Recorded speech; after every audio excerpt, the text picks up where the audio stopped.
Welcome to the Sponsored Rider Club podcast, your guide to motorsports sponsorship. Here's your host, Josh Wiese. Welcome to this episode of the Sponsored Rider Club podcast live experience. My name's Josh Wiese. If you don't know me, I'm the host of this podcast. This is going to be my 33rd, 3-3 live show. And it's going to be the 167th actual episode of the podcast. I do end up releasing these under normal audio, so for whatever reason you missed the live version, you can always catch the audio version later. And if you're listening to the audio version here right now, go ahead and subscribe to whatever podcast platform you're using. That way you don't miss upcoming guests. But yeah, this show here is a little bit different spin on things. There's just been a question that's been kind of on my mind recently. When do you really... Hey, Jackie Sue, how's it going? Can you hear me okay? I got a little bit different setup here. This is my second live show trying this. So just if you can hear Jackie, just go ahead and leave me a little note saying, yep, sounds good. But yeah, this show here, it's about a question that I've been thinking about a lot. And that's like, when do you really know if you should pursue a product level sponsorship or if you should just pay for something, like just skip all of the other, hassles and stuff. Looks like Jack can hear me good. So, do you skip the hassle? Do you skip all this other, what I think is fun stuff, but do you just bypass that and say, no, I'm just going to buy it? Like, I don't have time, or I don't have the energy, or I don't have the right relationships, whatever it is. So we're going to talk a little bit about that today. Because it's just something that's been on my mind. I got a list of all these things that are on my mind, and then I turn them into shows. That's what I do. So I got a few other things before I get in the show. One is 4Wheel Parts. Head over to their website, check it out. I got 4Wheel Parts linked on my website, and pretty much every single show. So I've got a link on there. For whatever reason, you can't find 4wheelparts.com, right? There's always a way you can get to it. But I also got some of the deals scrolling behind me this month. Lots of good stuff. They got deals on $200 off set of tires. There's like this overstock sale. Honestly, I was on there because I'm in the market for a lot of things, but wheels, tires, lift kits for my Jeep. But I've been keeping an eye on some of the wheels out there, and they've got something like there's these Method race wheels on sale right now that would look pretty good on my Jeep. I think they're like $50 off each wheel, which is just crazy. So either way, I don't know. Go check that out. And then Bold Racing, they're a big part of the show, have been for a long time. So go show them some love. Jimmy Moore over there is getting things prepped for Vegas to Reno coming up in August. I'll be there helping out with the pit crew. So show him some love. Maybe go buy a few axles. They got the GSP XTB axles over there. The new Revolution axle is pretty awesome too. So check that out. But yeah, I'm trying something a little different tonight. Actually trying this on a Saturday night. I've never done a weekend live show before. Just figured I'd kind of sit down at the end of the night and share some thoughts here. So that's where we're at. But yeah, other things just real quick about the show. If you are a fan of the show or not a fan of the show, if you're listening first time or if you've listened 200 times, well, I guess I haven't had 200 shows. If you listen 167 times, right? Go on to iTunes and leave a rating review. I would love, love, love to see that. Right now we've got 78 5-star ratings on there, and that's phenomenal. I'd love to have more, though, even if they're not the 5 stars. I just want to see and hear and know what's on your mind. So either way, we'll go through a couple things here. This is going to be a relatively short show compared to some of my other ones. I want to talk about some of the factors that I think you need to consider if you're trying to make this decision yourself. Do I go product level sponsorship or do I just buy the product outright and move on? Okay, first thing that I think is important is time, right? Do you even have the time to, figure out, like, deal with this challenge that comes along with the sponsorship? Do you have the time? If you have the time, meaning you're not in a rush, you have time to build a relationship, I mean, I feel like you've got your answer right now. Take the opportunity. Think about it. See what you can come up with. Build a relationship with the company, with a brand that you believe in. Go from there. But let's say you don't. Let's say you're in a rush, right? Maybe you've got something in 2 weeks from now. and you really need a set of tires for it. And you're not really too sure exactly how to afford it, but whatever. You got to do it anyways. You got to get it. Then maybe you need to bypass the whole sponsorship deal for this one. Just get what you need, get the product, and roll from there. I don't know. I mean, you're going to have to make that decision for yourself, but that's one of those key factors. Time. Do I even have time for the sponsorship? Now, the first element that I just brought up here around time is, do you have time to pursue the relationship? You know, are you under some deadline to get the product, install it, and use it? The next thing is, do you really have the time to devote to the relationship with the sponsor? Do you have the time to meet their obligations? You know, that's the big deal, right? That's all we really have as humans to give is our time. If you don't feel like you have the time to give to a company to really give them the true return on investment that they deserve for some product level sponsorship, maybe it's not the right time to pursue that. So think about that. The elements of time really are how much time do you have to give to the relationship and how much time do you have to actually get your machine ready for whatever it is you're trying to get ready for. So that's it. First factor there, time. I want you to consider that pretty carefully. The next thing, which could be pretty obvious here, is the money.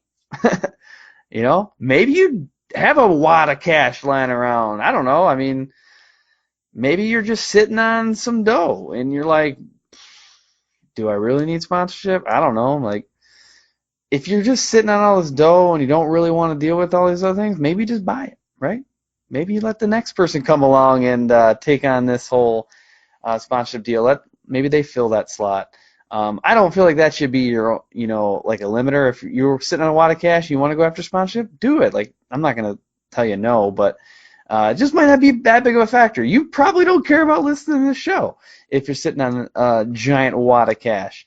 Most people are listening to this show because they're struggling in one way, shape, or form to pay for whatever it is they love, whether it's snowmobiles or drag racing or jet skis, whatever. That's why you do it. But if you've got this wad of cash, maybe you're not going down this road. But if not, I don't know. If you can't afford the set of tires that you need, looks like sponsorship might be your path. So think about those things. So time, money, pretty clear, pretty straightforward. The next one here is, do you already have a relationship with somebody? Let's say you're not even sure exactly what product you want to go after, but you look around at your contacts and you're like, I know somebody who has a wheel company. I know somebody who's got a tire company. I know somebody who does race engines. I know somebody who does suspension. I don't know. You already got that relationship. If so, that whole time element may shorten up a little bit if you want to pursue the sponsorship. So you got that thing to think about. But let's say you do have a relationship already formed and you decide you want to pursue it. I guess even before you decide that, you got to start asking yourself a few other layers of questions here. Do you even like their product? Let's say, your best buddy, makes like subpar suspension systems. I don't know, maybe you don't ever say anything to this person about it, but what if they do and you're in need of a suspension system? What do you do now? I mean, if your legacy, if your brand is on the line, and you're going to put their suspension system on and it's going to run like garbage for you, I mean, that's your choice. But at this point, though, now it's starting to get a little bit harder to justify it because you've got this relationship, you've got an opportunity, but it doesn't make sense. You don't believe in whatever the product is, so maybe you need to move on. So I don't know. That's just another thing. Do you believe in the product? Do you even want that? So maybe someone offers you it. Not quite honestly, I won't share what company this was or what companies have approached me in the past, but I have had companies approach me and say, hey, do you want to run whatever this is? And I'm like, gosh, like, I would love to know more. I would love to talk about this more, but I don't know if I believe in it. I don't think it's the right move for me or for you. I don't think I could sell it. And it happens. It happens to a lot of people, actually. But sometimes it's hard to say no when someone says, hey, take this, free whatever. Sometimes it's really hard to say no, and you might not do it. You might end up running something that you don't really believe in. So either way, a couple other elements of that. Do you already have a relationship with a sponsor? And I guess I'll flip it. You got a relationship with a sponsor, and it's the exact product that you would love to run. You already maybe have used it in the past. Like going back to that first thing, like do it now. Get a hold of them. Say, hey, look, I love your product. I don't know. Don't know what I'm going to say to them. I'm not going to tell you what to say to them, but go after them. Let's talk to, hey, let's go grab a drink. Let's go grab some lunch. Let's talk on a Skype. Let's hop on the phone. Let's talk about this thing. So, all right. A couple of things real quick, and then I'll kind of close things out. I promised that it was going to be another short episode. I try to keep the live ones a little bit shorter than the normal ones. My normal ones tend to go a little over an hour typically. I try to keep the live to 30 minutes or less. This one I'm probably going to be around 16, 17 minutes. We'll see. All right. The next one here, if you're trying to figure out, do I just buy it or do I go after the sponsorship package, is look at the size of the company. Now, this is still going to kind of come down to the question of time. So many things in life come down to the question of time. But in this case, if they're a big company or a small company, that could make a difference of how long it's going to take and if you're going to be able to find the right person. And actually, honestly, sometimes it's how hard it might be. So if you are in need of, let's say spark plugs, right? And a local company that just started making spark plugs, and then of a big company like, say, NGK or Champion, and you're trying to compare these two things and say, all right, which company should I pursue? All right, you got to know that in most cases, it's going to take you a lot longer to go for the NGK or the Champion spark plug company. They're just a lot bigger. So it might be harder to find out who that right person might be to talk to. Getting to the right decision maker could be a challenge. And then once you do get to that decision maker, there's a risk that they're not actually capable of making the decision themselves. There's a series of approvals, or there's a series of, logistical challenges or paperwork challenges or contractual obligations that they need to work through in order to get you the product. So, if you're into that time crunch or maybe you're just not ready to dedicate the time to going through this process, then the bigger company could potentially be a little bit of a challenge there.